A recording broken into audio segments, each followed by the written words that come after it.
Inflation is raging out of control, reaching 4.5%. It's now the highest level since almost 2 decades. Furthermore, the price of the essentials that low-income Canadians require is rising the fastest.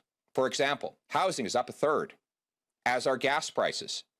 Food is reaching double-digit increases, especially nutritious food. These are the basics. These are not luxuries, and they form a larger part of the budgets of low-income Canadians. This inflation has been very good for the billionaire class. Of course, they've seen their assets inflate in value. But working-class wage earners have seen their paychecks under attack.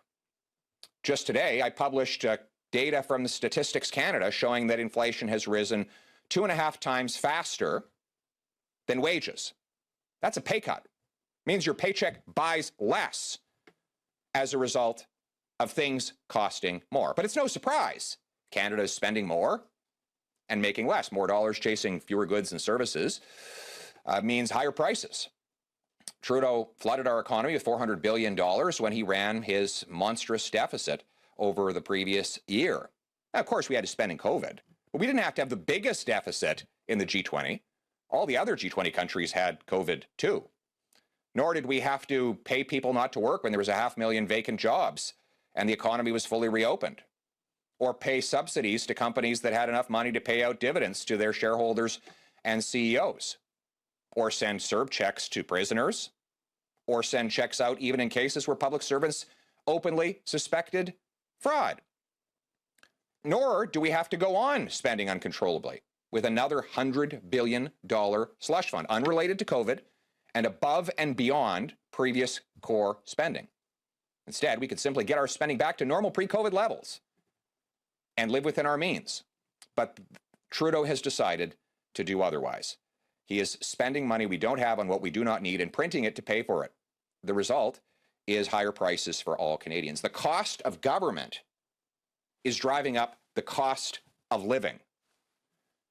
And the very poor and the working class are suffering the most. It reminds us that there's nothing new except what is forgotten. This is the same old story. Pierre Elliott Trudeau ran mega deficits in the 70s and 80s, which he paid for by printing money. He drove up the inflation rate to 12%, its highest level in history. What did that do? It killed jobs. It raised unemployment to 12%, raised interest rates to roughly 20%. It pushed 658,000 people into poverty and raised the suicide rate to its highest level in recorded history. Apparently, the misery of not being able to pay your bills, of losing your home, of potentially becoming homeless was so great that many people could not bear to go on.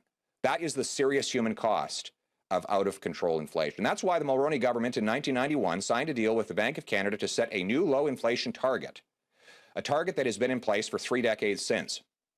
Before Justin Trudeau came along, it was working quite well. Under Mulroney, Chrétien, Martin, Harper, we followed that target and kept inflation. I wish it had been lower, but at least it was not as high as it had been in the earlier Trudeau era.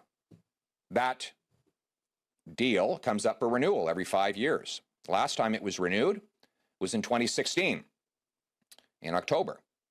And that means it will lapse on December 31st. We've heard nothing from the government on whether they will renew the low inflation target. We've heard lots of rumors swirling around about fantasies that Trudeau and Freeland have to use the Bank of Canada to spend on a whole series of their political projects. That is not the job of the Bank of Canada. The bank's job is to keep inflation low. And that is why Conservatives are demanding the government close the floodgates of inflation and renew a low inflation target with the Bank of Canada immediately. We know how to get inflation under control. Stop spending what you don't have and what you don't need. Cancel the $100 billion slush fund. Eliminate other wasteful spending like the multi-billion-dollar infrastructure bank that after 5 years has completed not a single solitary infrastructure project. Defund the CBC, which wastes over $1 billion on substandard content cannot survive in the marketplace because people don't want it. And scour the rest of the government for wasteful spending that we are sure are there after we've seen the government give money away to prisoners, to suspected fraud artists, and attempt to give away $500 million to the We organization after that group paid Trudeau's family over $500,000. Get spending under control, live within your means, and make life more affordable for the Canadian people. And unleash the productive forces of the Canadian economy so that we, instead of creating cash, we start creating the stuff cash buys. In essence, make more, cost less, paychecks, not debt.